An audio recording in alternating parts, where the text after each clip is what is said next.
Hello dear student, आप सभी के चैनल में आपका स्वागत है। आज हम बात करने वाले हैं रीट एसएस यूनिट 3 के टॉपिक भारतीय राष्ट्रीय आंदोलन के बारे में, जिसमें अपन ने कल तक पढ़ लिया था साइमन कमीशन तक।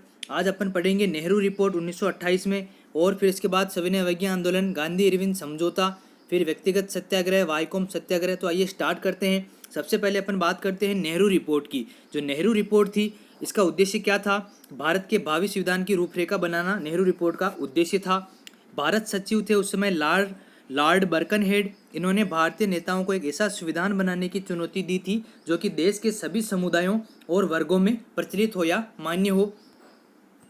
मई 1928 में सभी दलों की सम्मेलन एक बम्बई में हुआ था, जिसमें मोतीलाल नेहरू की अध्यक्षता में एक समिति बनाई गई थी, और उस समिति का उद्देश्य कार्य था कि भारत के भावी संविधान की रूपरेखा बनाई जाए।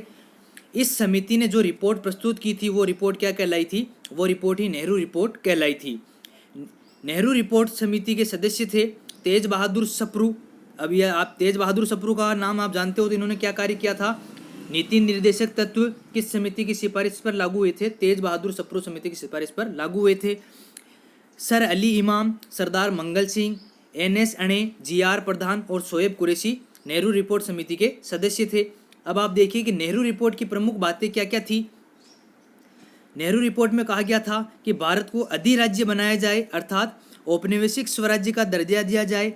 ब्रिटिश राष्ट्रमंडल के अधीन स्वतंत्रता, सांप्रदायिक आधार पर अलग चुनाव क्षेत्रों की व्यवस्था को समाप्त किया जाए, लेकिन केंद्रीय और प्रांतीय दोनों ही विधायिकाओं में मुसलमानों के लिए सीटें आरक्षित रखी जाए। केंद्र में 2 सदन वाली विधायिका की व्यवस्था हो। प्रांतों को स्वायत्तता दी जाए। सारी शक्ति केंद्रीय विधानसभा के प्रति उत्तरदायी भारत सरकार के हाथ में आ जाए।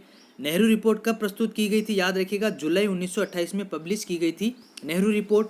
मोतीलाल नेहरू की अध्यक्षता में दिसंबर 1928 के कलकत्ता अधिवेशन में ब्रिटिश सरकार को एक अल्टीमेटम दिया गया कि नेहरू रिपोर्ट को 31 दिसंबर 1929 तक अगर स्वीकार नहीं किया जाता है तो कांग्रेस जन आंदोलन शुरू कर देगी।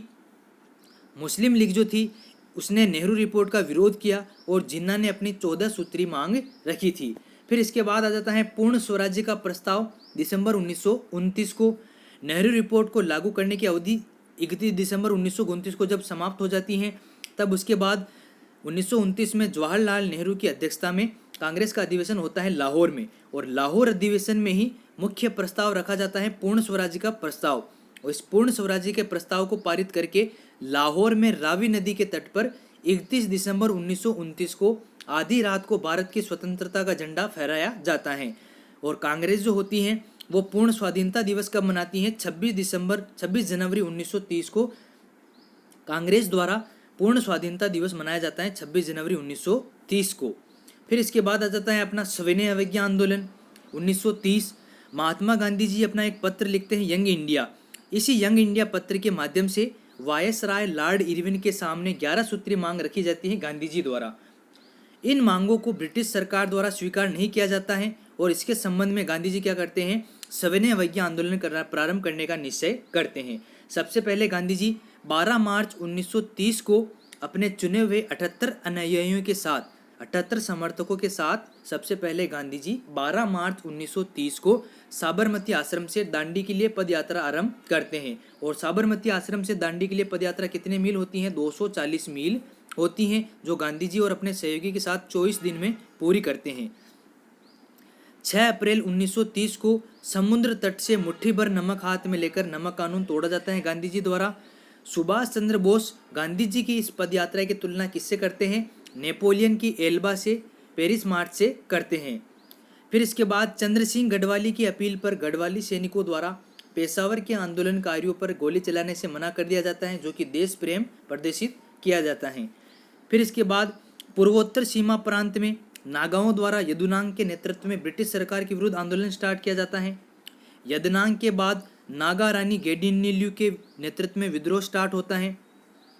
गेडिनेल्यू को रानी की उपाधि कौन देता है? जवाहरलाल नेहरू द्वारा दी जाती है रानी गेडिनेल्यू की उपाधि। पश्चिमोत्तर सीमा प्रांत के अब्दुल गफ्फार खान के संगठन खुदाई खिदमतगार द्वारा इस आंदोलन में प्रमुख भूमिका निभाई जाती है। इसी बीच भारतीय संवैधानिक सुधारों के संबंध में विचार करने के लिए लंदन में पहला गोलमेज सम्मेलन नवंबर 1930 में प्रारंभ हुआ। और कांग्रेस पहले गोलमेज सम्मेलन में भाग नहीं लेती हैं। ब्रिटिश सरकार द्वारा कांग्रेस से बात करने के उद्देश्य से गांधी जी के सहित कांग्रेस के नेताओं को 26 जनवरी 1931 को रिहा कर दिया जाता है। फिर आता है अपना गांधी इरविन पैक्ट, जिसे दिल्ली पैक्ट भी कहा जाता है। ये कब हुआ था, याद रखना 5 मार्च 1931 को हुआ था। ये तारीखें आप याद रखना, सुमिलित करो में से भी पूछ सकता है आंदोलन में से। तो गांधी इरविन पैक्ट हुआ था 5 मार्च 1931 को। गांधी इरविन समझौते को दिल्ली पैक्ट के नाम से भी जाना जाता है। कांग्रेस ने भी इसी समझौते के अनुसार सविनय अवज्ञा आंदोलन को समाप्त करने की शर्त मान ली थी। कांग्रेस जो थी वो लंदन में होने वाले दूसरे सम्मेलन में भाग लेने पर सहमत हो जाती हैं और गांधी जी जो हैं वो दूसरे गोलमेज सम्मेलन में भाग लेने के लिए लंदन जाते हैं। इस दूसरे सम्मेलन में ब्रिटिश सरकार का कोई भी प्रस्ताव स्वीकार करने योग्य नहीं होता है, इसलिए गांधी जी वापस दिसंबर 1931 में भारत वापस आ जाते हैं। महात्मा गांधी भारत आकर इरविन के स्थान पर नियुक्त नए वायसराय विलिंगटन से मिलते हैं और बातचीत करने का प्रयास करते हैं, लेकिन यह प्रयास असफल रहता है। ऐसी परिस्थिति में गांधी जी वापस 3 जनवरी 1932 को पुनः सविनय अवज्ञा आंदोलन प्रारंभ कर देते हैं। फिर वापस कांग्रेस तीसरे गोलमेज सम्मेलन में भाग नहीं लेती है, जो कि लंदन में होता है 1932 में। फिर 18 मई 1934 को पटना में कांग्रेस की एक बैठक होती है, जिसमें बिना किसी शर्त के सविनय अवज्ञा आंदोलन समाप्त कर दिया जाता है। अब आप देखिए पहला गोलमेज सम्मेलन कब हुआ था, ये तारीखें आप याद रखना। पहला गोलमेज सम्मेलन हुआ था 12 नवंबर 1930 को लंदन में, और ब्रिटिश सरकार के प्रतिनिधियों में उस समय प्रधानमंत्री रेमजे मैकडोनाल्ड प्रमुख थे। भारत के प्रतिनिधियों में थे तेज बहादुर सप्रू। प्रथम गोलमेज सम्मेलन की बात हो रही है। प्रथम गोलमेज सम्मेलन में भारत के प्रतिनिधि कौन कौन थे? तेज बहादुर Sapru, M.R. Jayankar, V.I. Chintamani, C.I. Chintamani, आगा खां, मोहम्मद अली जिन्ना। ये प्रथम गोलमेज सम्मेलन में भारतीय प्रतिनिधि थे। प्रथम गोलमेज सम्मेलन में केंद्र में भारतीय संघ, कुछ सीमाओं के अंतर्गत केंद्र में उत्तरदायी सरकार की स्थापना, प्रांतों को पूर्ण स्वायत्तता प्रदान करना आदि विषयों पर विचार विमर्श हुआ था। और पहला जो गोलमेज सम्मेलन था ये 19 जनवरी 1931 को समाप्त हो जाता है। फिर दूसरा सम्मेलन चालू होता है 7 सितंबर 1931 को, जिसमें महात्मा गांधी कांग्रेस के एकमात्र प्रतिनिधि के रूप में इसमें शामिल होते हैं दूसरे गोलमेज सम्मेलन में।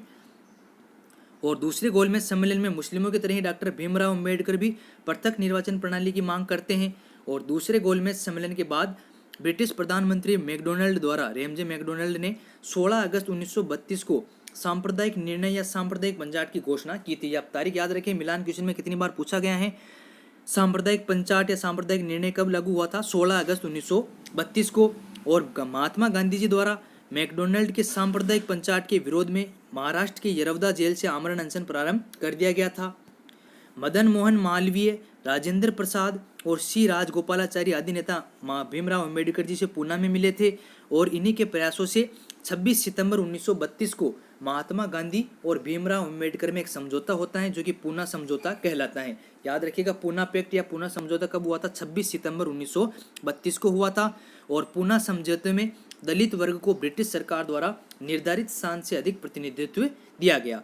फिर आता है तीसरा गोलमेज सम्मेलन। ये 17 नवंबर 1932 को प्रारंभ हुआ था। 17 नवंबर 1932 को, जिसमें कांग्रेस ने भाग नहीं लिया। कांग्रेस ने केवल दूसरे गोलमेज सम्मेलन में भाग लिया था। महात्मा गांधी जी द्वारा एक प्रतिनिधि के रूप में भाग लिया गया था।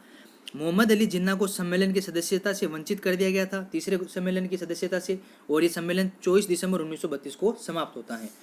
फिर आता है 1935 का अधिनियम, जो अपन ने पिछले वीडियो में पढ़ लिया था। फिर इसके बाद आता है, इसके बाद दूसरा विश्व युद्ध और भारत।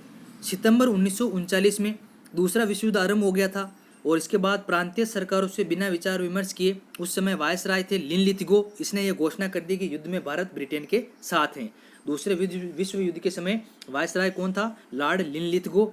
अक्टूबर 1939 में ही कांग्रेस की प्रांतीय सरकारों द्वारा इस्तीफा दे दिया जाता है, और कांग्रेस मंत्रिमंडल द्वारा प्रांतों से त्यागपत्र दिए जाने पर 22 दिसंबर 1939 को मुस्लिम लीग द्वारा मुक्ति दिवस मनाया जाता है। ये तारीखें आप याद रखना। मुक्ति दिवस मुस्लिम लीग द्वारा कब मनाया जाता है? 22 दिसंबर 1939 को मुस्लिम लीग द्वारा मुक्ति दिवस मनाया जाता है। फिर इसके बाद आता है अगस्त प्रस्ताव। कब आया था? 8 अगस्त 1940 को अगस्त प्रस्ताव आया था। इस समय ब्रिटेन के प्रधानमंत्री कौन थे? चर्चिल थे। इन्होंने कहा था कि मैं ब्रिटिश साम्राज्य का विघटन करने के लिए ब्रिटेन का प्रधानमंत्री नहीं बना हूँ। ये कहना था ब्रिटेन प्रधानमंत्री चर्चिल का। इस समय थे वायसराय लिनलिथगो। तो लिनलिथगो ने 8 अगस्त 1940 को अगस्त प्रस्ताव रखा था। ये भी पूछा जाता है कि अगस्त प्रस्ताव के समय वायसराय कौन थे, तो लिनलिथगो थे। 8 अगस्त 1940 को अगस्त प्रस्ताव आया था, जिसमें ब्रिटेन कांग्रेस द्वारा अगस्त प्रस्ताव को स्वीकार नहीं किया गया क्योंकि इसमें अल्पसंख्यकों को अधिक महत्व दिया गया था। फिर आता है व्यक्तिगत सत्याग्रह। यह आया था 17 अक्टूबर 1940 में लागू हुआ था। महात्मा गांधी जी द्वारा प्रारंभ किया गया था व्यक्तिगत सत्याग्रह, जिसमें सत्याग्रहियों को स्थानीय पुलिस को 2 दिन पूर्व सत्याग्रह की सूचना देनी होती थी। 17 अक्टूबर 1940 को महाराष्ट्र के पवनार है यहाँ पर, पवनार से व्यक्तिगत सत्याग्रह प्रारंभ हुआ था। व्यक्तिगत सत्याग्रह के दरमियान पहले सत्याग्रही कौन थे, याद रखना, विनोबा भावे व्यक्तिगत सत्याग्रह में पहले सत्याग्रही थे और दूसरे सत्याग्रही थे जवाहरलाल नेहरू। फिर आता है अपना क्रिप्स मिशन। ब्रिटिश सरकार द्वारा 23 मार्च 1942 में सर स्टेफोर्ड क्रिप्स के नेतृत्व में एक मिशन भारत आता है। इसकी प्रमुख बातें क्या क्या होती हैं, इसमें कहा जाता है कि युद्ध के बाद भारत संघ को औपनिवेशिक स्वराज्य का दर्जा दिया जाएगा। भारत का नया संविधान बनाने के लिए युद्ध के तुरंत बाद एक संविधान सभा भी बनाई जाएगी। युद्ध की स्थिति और नए संविधान के निर्माण तक भारत की सुरक्षा का उत्तरदायित्व ब्रिटिश सरकार का होगा। जबकि इसके संबंध में महात्मा गांधी जी ने इसे क्या कहा था, क्रिप्स मिशन को आगे की तारीख का चेक अर्थात पोस्ट डेटेड चेक कहा था। यह आपका हो गया आज का टॉपिक कंप्लीट। फिर इसके बाद अपन स्टार्ट करेंगे 1942 का भारत छोड़ो आंदोलन। फिर इसमें आएगा वेवेल योजना और शिमला सम्मेलन। फिर आएगा नौसेना विद्रोह, कैबिनेट मिशन, भारत विभाजन की ओर स्वतंत्रता, अंतरिम सरकार, माउंट एटली की घोषणा, माउंटबेटन योजना और भारतीय स्वतंत्रता एक्ट, फिर भारत विभाजन के कारण। और ये आपका टॉपिक पूरा कंप्लीट हो जाएगा, स्वतंत्रता संघर्ष और भारतीय राष्ट्रीय आंदोलन। तो अगर आपको वीडियो पसंद आए तो इसे लाइक जरूर कीजिएगा। मिलते हैं अगले वीडियो में। जय हिंद, जय भारत।